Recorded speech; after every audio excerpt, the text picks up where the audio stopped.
Right again from Bowling Green State University. This coach has done amazing things. I think she's probably one of the top coaches in America, let alone this Midwest region, in terms of up and coming and doing things the right way and going to turn a program completely around. Robin Froehlich's background at Ashland is phenomenal. And, you don't know her success at the D2 level as an assistant coach, where she was part of an unbelievable team as an assistant, elevated to the head job in 2 short years, like 70-2, and last season was 37-0 in the national championship at the D2 level. I mean, I don't care if you've got a 0 behind at the end of the season. You're doing some special things with special players, and she's been there. You win that last game, that's unbelievable. So she's really going to talk about some of the stuff that she does with her teams in terms of building that team culture type stuff, which I know is really important to her. Let's welcome Robin Froehlich, Bowling Green State University. Good morning. Thanks so much for having me. It was fun to watch Coach Huger go before me, so I guess you guys are getting treated to a Bowling Green State morning. A little bit about me. My husband was a high school coach. My father-in-law has been a high school coach for over 45 years up in the state of Michigan, so I applaud you guys. Thank you for all that you do. I'm very aware of the amount of work and time you invest into kids, and very grateful for that. I was at Ashland University, about an hour from here, Division II school, for 10 seasons, 7 as an assistant, and 3 as the head coach, and then I just finished up my first season at Bowling Green State University, going on year 2. I'm going to share with you guys today something that I think is really, really important. The basketball is obviously very important too, but culture to me is such a buzzword, but it's really important. And it's intentional, and it's every day, and you have to have a plan for it. And in my opinion, it has to be important to you. I'm going to give a little bit of a framework. So when I became a head coach, I had already been an assistant at that same school for 7 years. So that culture piece I had been part of building. So I moved over one spot, and it was still important for me to make that my own, but I had already been part of a culture. And so there were so many things that were in place that I didn't necessarily have to think about and be intentional about at the level when I came into a new school. So at Bowling Green State, I'm coming in totally new. I hadn't been part of that program, and that was different. And I learned a lot this year about how intentional you have to be about culture coming into a whole new team. They had all been there. Me and my staff were new. So some things that I think are really important when you are building a culture is don't assume anything. I learned that this year. Don't assume anything. You have to learn, you have to teach them every single thing that you want, how you warm up, how you work, how you watch film, how you stretch, how you do recovery, how you talk in practice, how you talk to each other. Don't assume anything. I very, very, very much learned that this way. How to give feedback, how to receive feedback. All of those things are important, and they have to be taught. For example, when we watch film, this year I learned the very first day that we ever watched film, we spent the whole time talking about how you watch film. Okay, this is how we're going to teach film. This is how you watch film. Because the last thing I want is for film to be a place they don't want to be. It's an awful feeling. Right? If you ever played, you remember the feeling, oh, here it comes. Your brain starts to shut off because you know it's coming. And I want film to be a place where it's feedback. And I think a really important part of building a championship culture is when feedback is received. Positive feedback, constructive feedback, but feedback is received because they trust you. So our very first film session, we spent the whole time talking about this is what we watch film for. This is how we watch film. These are good clips. These are needs improvement clips. This is our point in watching needs improvement clips. It's not to make you feel bad. It's not to make you feel little. It's to make us learn and get better. And so I share that because all of those little things are really, really important. Don't assume that they can watch film and pay good attention to it if you haven't created an environment where feedback is received. Coach Bird is the head men's coach at Belmont, and we became pretty good buddies, and I love this because I would ask him, what do you do? What do you do for your team? How do you build a team? And being on the female side and having my husband was a high school coach on the men's side, it's important on either side. Sometimes I think it can get sort of, well, this feels cheesy, or this feels, why are we sitting around talking? Like this, it's important on either side. And he told me, and I love this, and I think about it all the time. He said, Robin, we're not doing team building. He said, in every single thing I do, every day I'm building a team. And every single thing I do every day, I'm building a team. And every intentional, whether it's I'm talking to a kid while they're warming up, I'm popping in the training room to check in, I'm having a kid swing by my office, I'm coach whatever when you're planning your practice, and every single thing you do, you are building or breaking a team. And I think when you can have that mindset and that intentionality, good things start to come. Does your team know what you are wildly, wildly passionate about? So in our program, something we talk about all the time, whether we're in the locker room, on the practice court, in the film room, is we always say, play like a teammate, act like a teammate. Play like a teammate, act like a teammate. Engage like a teammate. So we are using the word teammate all the time. All the time. And our first core value, which I'll get into later, is be a great teammate. But it's all the time. Play like a teammate, act like a teammate, talk like a teammate. Because I want them engaging in the mindset that they are a teammate throughout the whole practice. These are some things we do when we meet, and I think they're really important. In one of our first team meetings of the year, I go up on the board and I put the words conditional and unconditional. Okay, and I say, tell me what conditional means. Right? So we go through conditional. If, it's not all the time. It's basically, there's a clause to it, right? What's unconditional? Who gives you unconditional love, right? We say, we hope your family. So we go through what's unconditional all the time, no matter what. And I ask them, what is playing time? Is it conditional or unconditional? Right? Because oftentimes playing time is a gap, right? There's a gap and a battle between that. So I say, what's playing time? And they kind of stare at me and laugh, I'm like, it is conditional, right? Playing time is conditional. It's based on performance. It's based on what's best for the team. And then I ask them, what's unconditional? Okay, and if we do it right, and that's our job, is to figure out how to do it right, unconditional is how we're going to care about you all the time, no matter what. Right? As a coach, that is our job. I'm going to care about you all the time, no matter what, not based on your performance. But playing time is conditional. And then I flip it on them. And I say, and how are you going to treat the coaches throughout the season? Is it going to be conditional based on you getting what you want? Or is it going to be unconditional based on, hey, we're all in this together no matter what? And I think for them, that's a really, really good early, and I do it before we get into games and playing time and roles and all that. And I think it's a really, really good distinction for them to understand. And then it's our job to do it, right? You really need to treat them unconditionally, period, not just based on their performance. I'm going to go back. I forgot I wanted to start with this.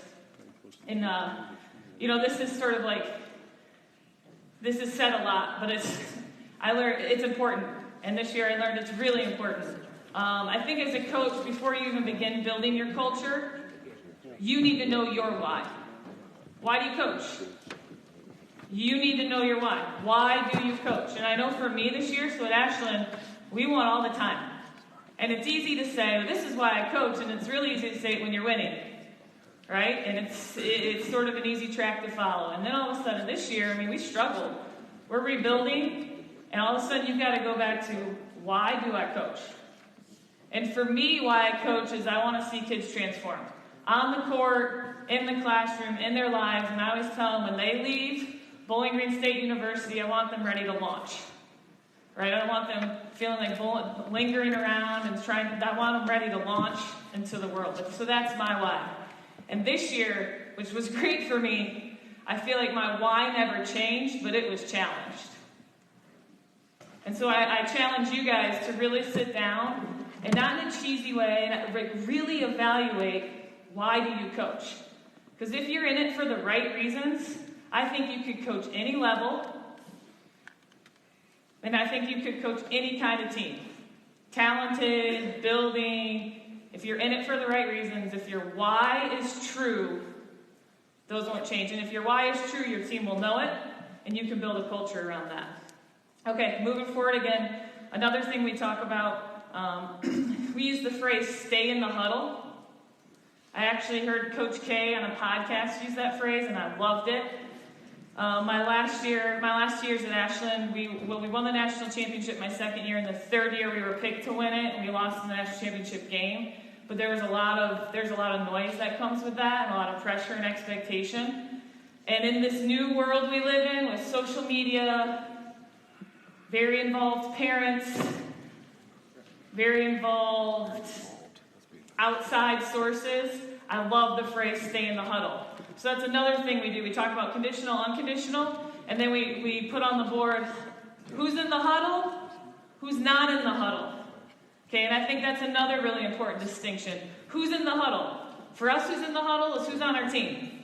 Staff and team is in the huddle. Who's not in the huddle? Parents, right? Social media, fans, they're not in the huddle. And I always tell them, it doesn't mean you don't have a family huddle. You've got other huddles, right? And those people are important in other huddles, but in our huddle, we're staying in the huddle, and the people in the huddle, we got to stay tight. Because the minute we let outside sources, noises, other people into our huddle, we got a problem, right? It's really hard to maximize who you are, and it protects your culture. Because you're with each other, and you're fighting for the same thing every day. This is important, and I think it's really overlooked. Your staff dynamic is important. Okay, we spend so much time talking about our kids. How do we get this kid to do this? How do we get this kid to do this? Our culture, our kids, bought in. Adults got to do it too.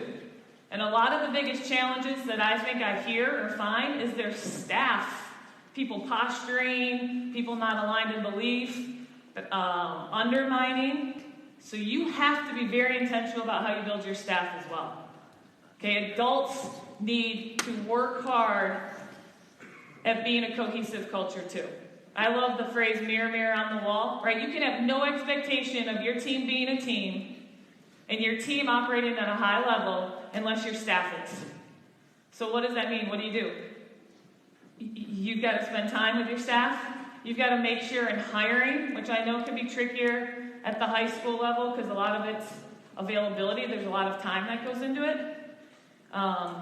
I heard this the other day in a podcast and I loved it. They said when hiring, diversity of thought and belief is really, really important, but you have to be aligned in your core values. That has to be aligned. There has to be a total buy-in from anyone that's on your staff. For me, it would be our core values. A total buy-in. You want diversity of thought. You want people who think different. You want people who are thinkers, feelers. All of that's important. You want people who can relate with kids differently. But if there's not a total buy-in all the way around on the most important thing, and for me, that would be our core values, it is not a fit. So you've got to be really, really, adults have to work at it. Okay, we have to work at it too. We have to work at being a team. I love this, and I think an important way to do this too with your staff, if you're the head coach, is, I heard this podcast as well. Hilton apparently is one of the top businesses to work for morale for families. And they went around and they asked all their employees, what is the most important thing for you? Right? What is the most important thing for you? And what they found over and over again with their employees was family came up a lot. Family. So they are really intentional about policies around family time. In fact, they even put in a policy that they give their employees $10,000 if they want to adopt. It's really cool. Right? And their morale is really high. So I did that. This year I actually sat down and I asked my staff, which is a really big difference for me at Bowling Green. There's 6 of us. When I was at Ashland, I had 1 full-time assistant. So I've got all these more adult people, which is also great because I have a lot more help, but more people that we got to be on the same page. So I actually asked all of them, what's really important to you? And if I can find ways to maybe build our schedule around that or be mindful of that, increase morale on staff, increase morale with your team. Both are important. With that being shared, I have a 3-year-old and a 6-year-old. So if there's any moms out there, I love it. You can do it. You can do it. Keep going. You can have kids and coach. I have an awesome husband who is a rock star partner for me. But my kids are really important to me. And what I've learned is I actually love, people talk a lot about work-life balance, and I prefer to talk about work-life integration. And I've been fortunate to be able to have my family part of my program. So core values, I've mentioned these. My associate head coach at Bowling Green State University was the head coach at Michigan Tech. So we had been rivals. We've been head coaching rivals for years.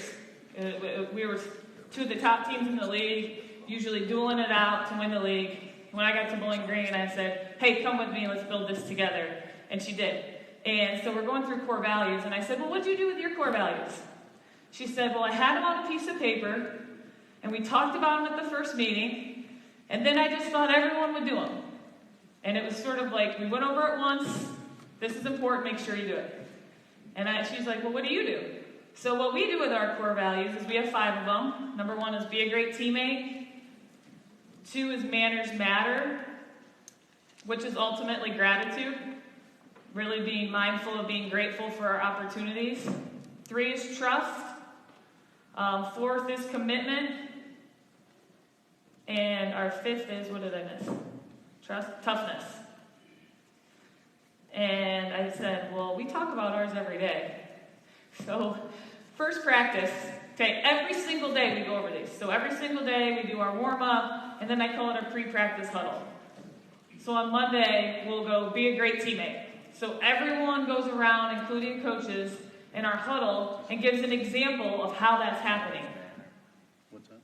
It could be something basketball, it could be something at home. I might share, Coach Cam was a great teammate. She was out recruiting. She got home late last night. She's up early this morning and was ready for practice. Right? Or it might be my husband's a great teammate. I was gone all weekend. He rocked it with the kids, et cetera, et cetera. And when I first got to Bowling Green, our share circle, it was sort of almost funny because it was like the answers were pretty lame. We're going around the huddle and I'm like, oh, we need to work on these. And now our share circle takes longer, the answers are better. And what I love about it is that you are making your core values alive every day. If you were to ask any single kid on my team right now what our core values are, they know all of them. They think about them, they come to practice ready to answer them, and they start living them out. And so what I think separates our core values is that they are alive in our program. And it takes 5 to 8 minutes. And it's funny because Coach Cam, my associate head coach, who had been a head coach, when we first started doing this at practice, she was like, we got a lot to do. Like, come on, this is taking up a lot of our time. Like, we got to go. And now she's like, this share circle has changed my life, right? Like, even the way you think changes. So on Tuesday, we'll do Manners Matter, and we'll all go around. And what I love is that it's a great opportunity to highlight your kids. It's a great opportunity for me to compliment them in front of the team. It's a great opportunity for me to reinforce behaviors that I want to see repeated. And it's a great opportunity for them to learn how to communicate and highlight their teammates too. Last week, and I got to share about this because it still gives me goosebumps. I think it was on Tuesday, we had trust was our core value that day. And I had 2 kids in our huddle say, man, I really trust the coaches. I was like, man, that feels good, even from a coaching side, that they had an opportunity to share that. And you're thinking, you can feel that and you know that, but to hear them say that was really great. Another thing I actually stole from a USA basketball clinic. Don Showalter does this, and he does it because he coaches USA basketball, so he always has a new team, right? He's constantly got new guys.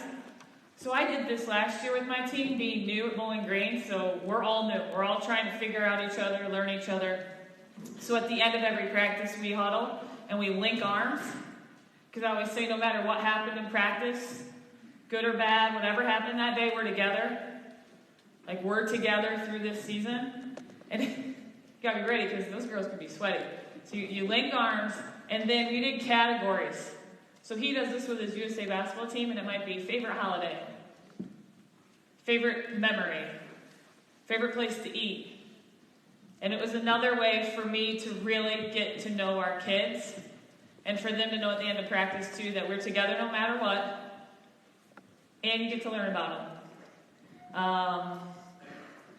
An important part of culture, and you have to have a pulse on this as a coach, is the gym a place you want to be, and is the gym a place they want to be? Because when the gym becomes a place that nobody wants to be, something's off. Right? And you can feel that. You want kids to want to come to practice. For us, we have them a lot. We have them 9 months of the year. So if the gym ever becomes a place they don't want to be, we're in trouble. Okay, and as a coach, you've got to evaluate too, because we've probably all had a point in our coaching careers or our lives where we've been like, I don't really know if I want to go coach this group today. Right? And if you feel that way, they for sure feel that way. So you have to figure that out and evaluate it, because the gym has to be a place people want to go. That's how you're going to get better throughout a year. We actually just did this last week. Something that I also think is important is I think culture can be seen in the way you play. And culture to me is also really evident in the way your team acts outside of live play.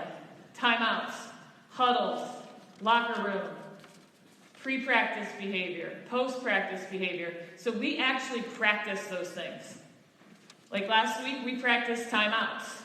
Okay, how is this going to look when we have a timeout? What do we do? Right, I call a timeout. How do we get to the bench? How do we sit at the bench? What are the people doing who are not playing? Because I know the feeling as a coach, it's so frustrating to feel like those things aren't done well. But if you don't practice it and you don't let them know clear expectations for what they want, it's on you. That's really on you. So we practice timeouts. We practice huddles. When do you huddle? When do we huddle? Right, for us, that's any time there's a dead ball or there's a whistle, we're huddling. What are we talking about when we huddle? Right? We've either got to know offensively what we're in, or defensively our matchups. For us, our transition system, who's on the ball, who's in the hole, who's rebounding. So those are things that need to be communicated. But I have to tell them what I want, right? I can't just be like, huddle! And then they all sort of huddle and no one says anything. Okay, why are we huddling? We also worked on what does it look like on the bench when somebody makes a great play? Right? How do we celebrate? They like practicing that. That gets a little bit funny. Right? So practice, somebody makes a great play, somebody makes a game winner. What does their bench look like? So those are all things that we spent time on. Something also that's critical, and I mentioned this with hiring and your staff, and you really being intentional about your staff dynamic, is empower your assistants and their relationships with the players. Okay, your goal as a head coach is not to be the primary relationship with everybody all the time. Your goal is to be managing people effectively. So I think it's important that your assistants feel empowered in their relationships with the players. How do you do that? They can be, a lot can be shared when you just rebound. Have them watch film with the players. Make sure that they're sharing a common voice with what you want. We do something called lunch bunch. So we actually have all of our staff splits up the team. So we have 2 or 3 kids each. And every 2 weeks we rotate and we just get lunch with them. We can't pay for their lunch, but we just go off campus and sit and have lunch for an hour. But your assistants need to feel very empowered in their relationships with your players too. We haven't done this yet at Bowling Green. It's in process, but what's important in this program too, I actually stole it from my husband as a high school coach. He did a mentoring program. So for us, when I was at Ashland, we had all females from the community connected with every player on our team. A whole variety. For me, I wanted all women because I wanted our girls to have women role models. And it's awesome. It's really simple. They have a mentor. We do a banquet at the beginning of the year, and then throughout the year, there's sort of a natural relationship that goes with it. What's important in picking that, though, is that those people that you choose have a primary relationship with you, too, because you want people associated with your program that you trust. And at the end of the year, we invite them to the banquet. I haven't done that yet at Bowling Green because I'm still learning enough people that I want in that program. The kids love it.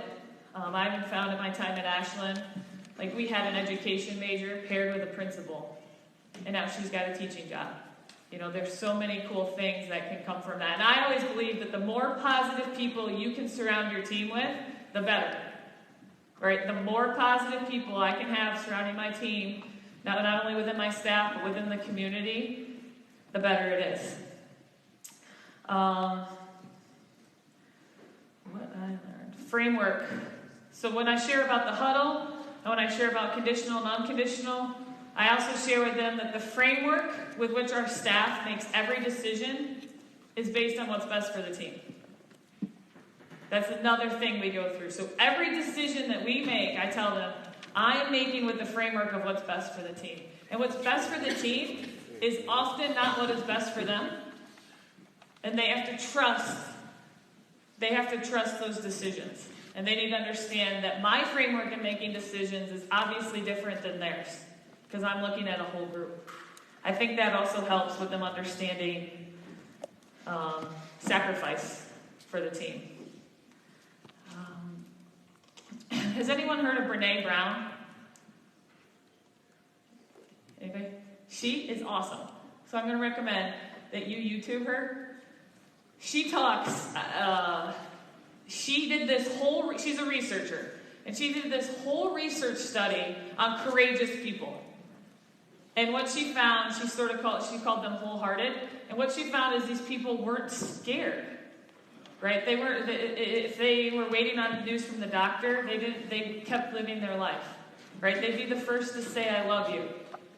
They were vulnerable they surrendered to what could happen. They were vulnerable to that. And I don't know why I'm sharing this, but I love her, and you should YouTube her. But I shared that with the team. Like, I think as a head coach, it is your job to be vulnerable. Right? It is your job to admit when you're wrong. It's your job to let them know who you are. Like, I think it's really important that my kids that I coach know that I'm not a different person when I show up on the sidelines than when I go home. That there's a continuity in who you are, and it's great to let them know who you are. Right? I let them know when I have challenges as a mom. I let them know when I make mistakes. We celebrate good things together. But sometimes we get this idea as a coach that, I'm a coach, and then I'm this, and I'm compartmentalizing it. Don't compartmentalize. Right? Kids want to know you. They want to know the good, the bad, the ugly. And I think as a leader, it's your job to be vulnerable to that. On Mondays with our team, we call them learning labs.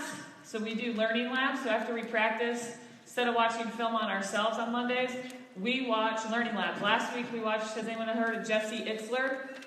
Same thing, I would definitely Google him. His biggest thing that he went through is he's not scared to fail. Okay, he's a billionaire. He's not scared to fail. He failed all these times in business enterprises, and then he found the right thing. And we watch that with our team, and then we talk through it. And every week, and I let my assistants do that too. I think it's a great time for them to share things with the team. But it's a great time just to keep making sticking points with your team, and a way to learn, and a way to not always be talking about basketball. As a coach, and I learned this year, and I'm really working hard at being better at it, you have to fight for your margins.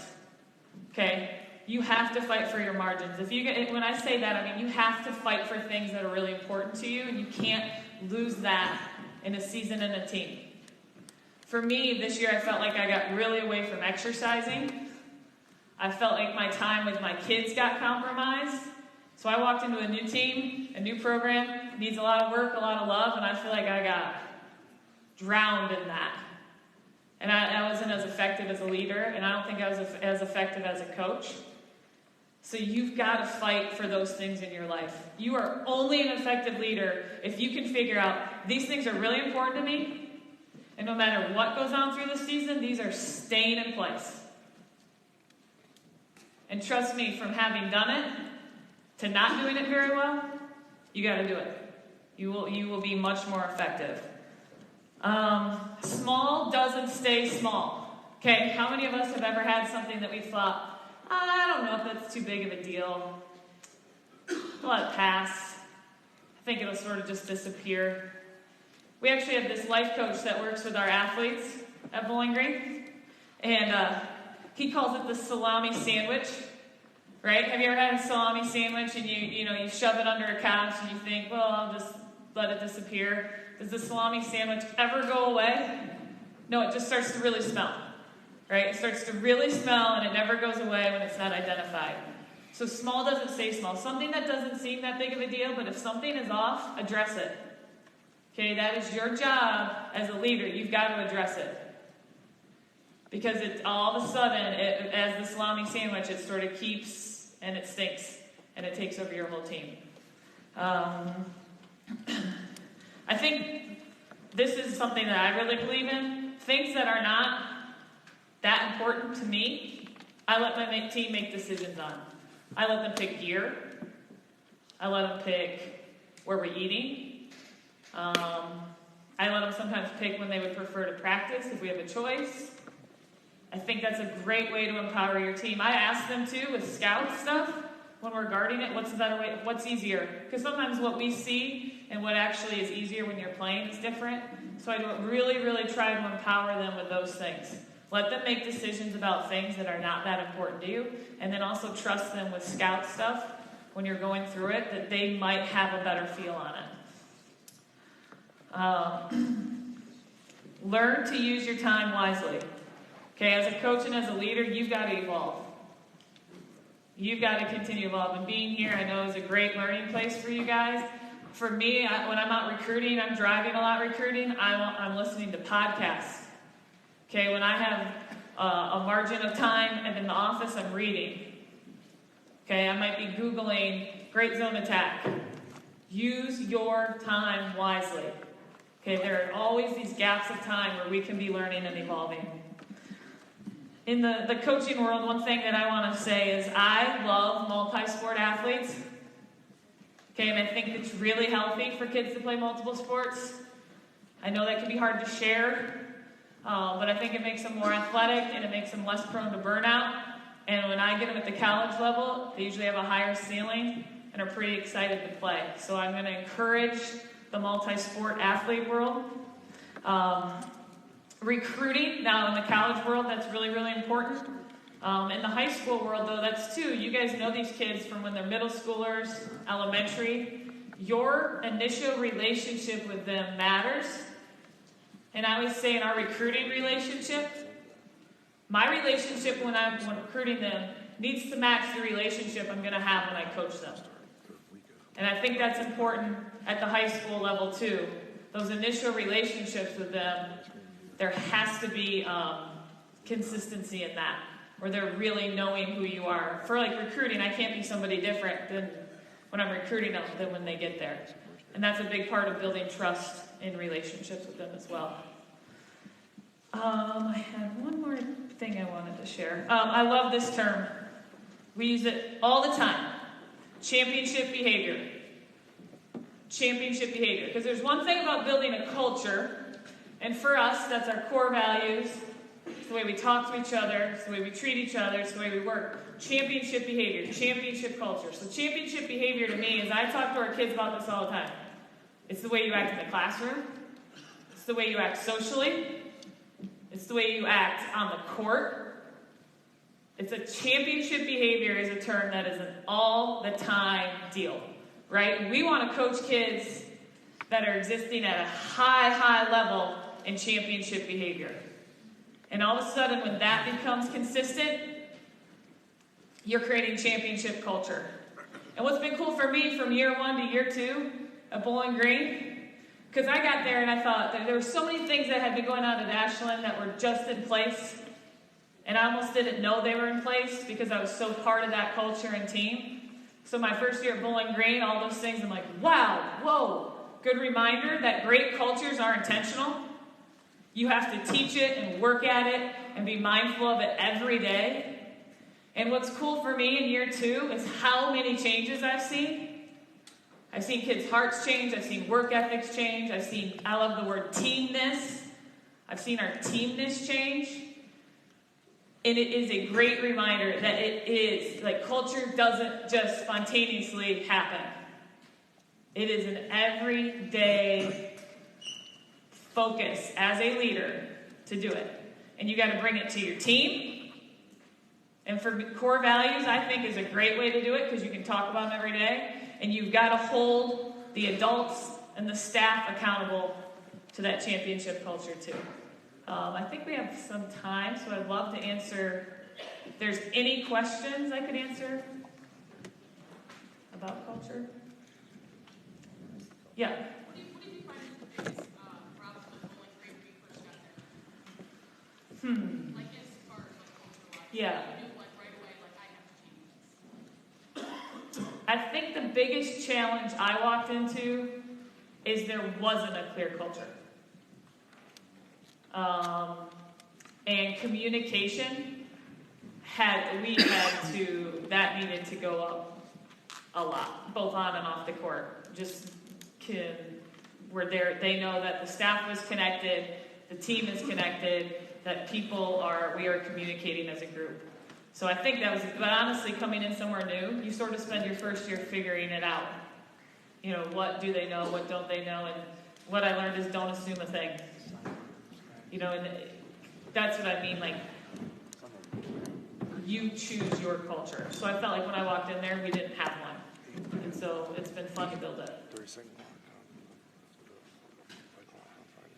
Yeah.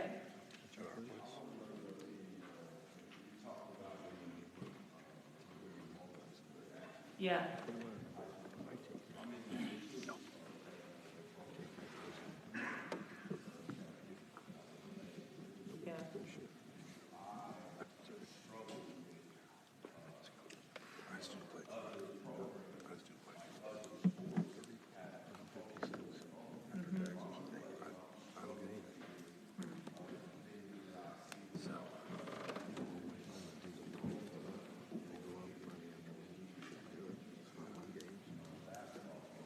Yeah.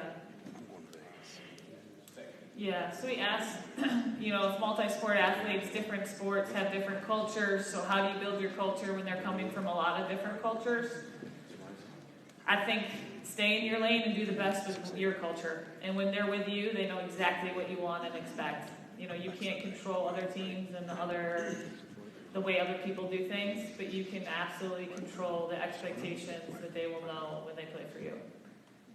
That'd be my advice. And I do think that multi-sport piece is important. If kids want to play multiple sports, I do. I think we've got to get back to doing that more, really. Yep, in the back. Yeah. Oh, yeah, we do. Yeah. Yeah.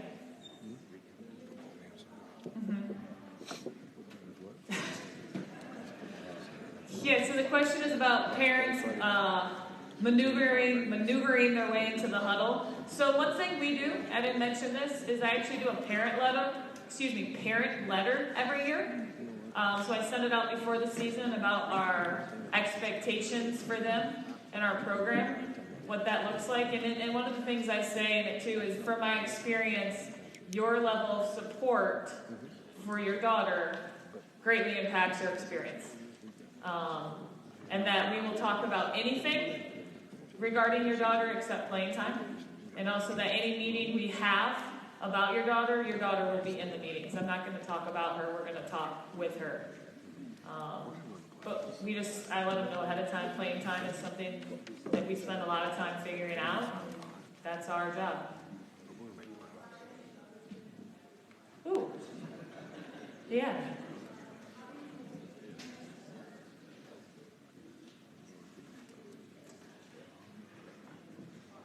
Yeah, I don't know if that's yours.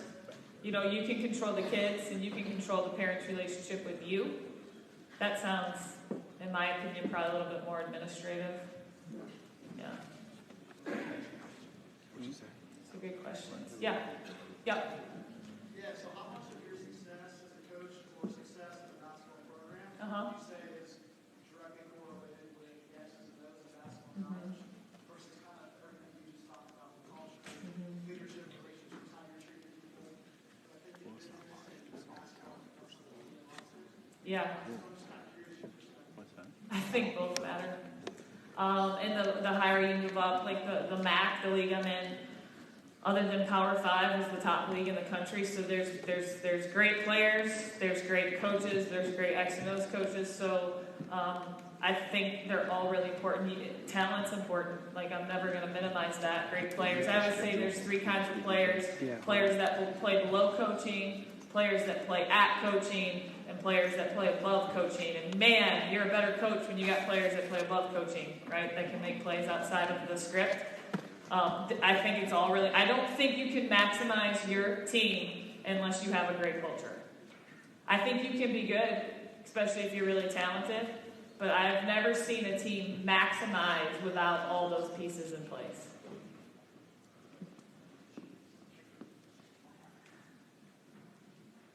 Questions? Anybody else? Oh, yeah. Talking about not assuming anything. Mm-hmm. What were some of the practice habits that you Yeah, don't assume anything. I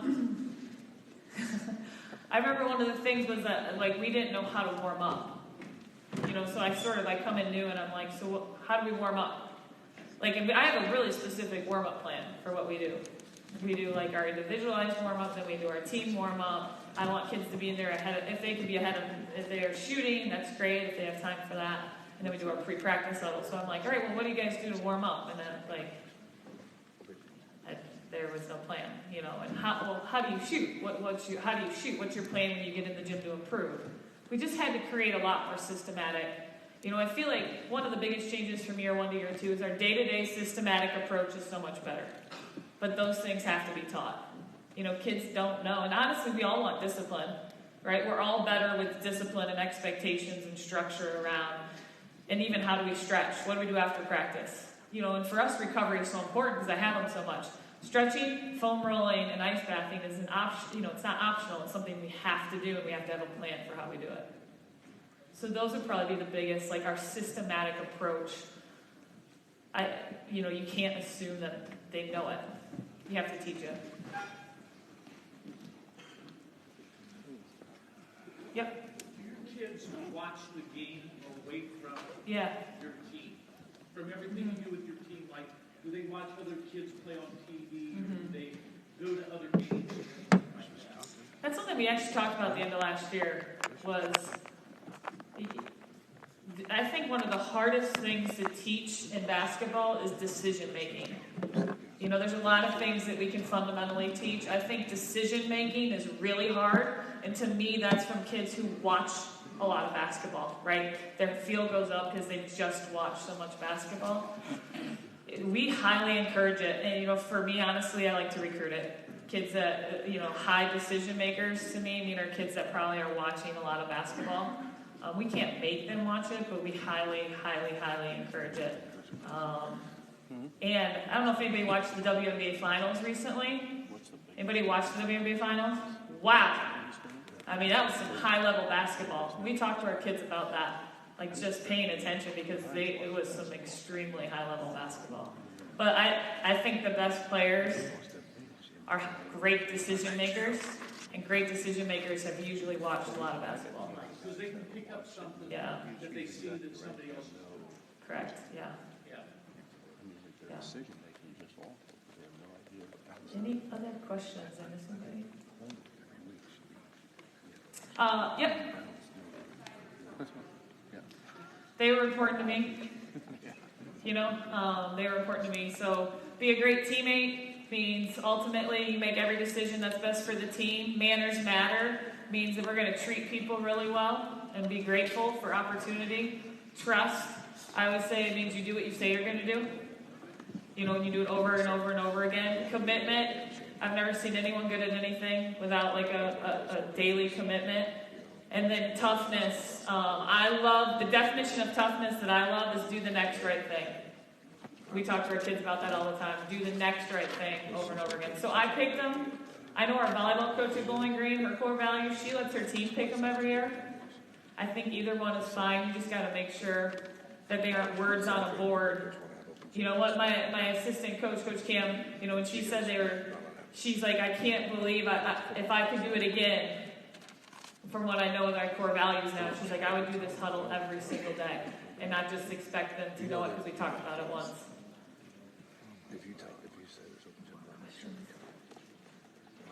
Yep.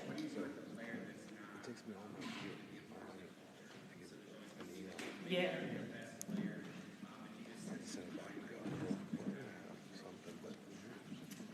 Yeah, I find the best way to deal with kids who are challenging is one-on-one.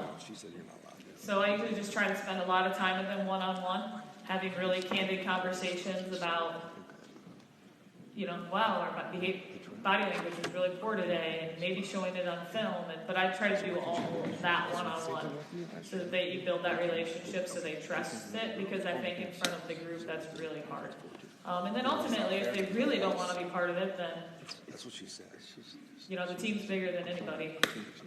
Yeah. The last thing I'll add is anyone is welcome to practice. We'd love to have you in our gym. We typically practice from 3 to 6, but communicate because our schedule does change up a little bit. Also, if you have any great players or know great players in your area, please call. We love recruiting the state of Ohio for girls basketball. I know it's unbelievable basketball, and we are always willing to help. You can email me at rfroehlich, so rfralic. There's no K at bgsu.edu. I love sharing the game. I think that we're all better together, and I really appreciate you guys being here on a Sunday. And anything I can do to help, please let me know. Thank you.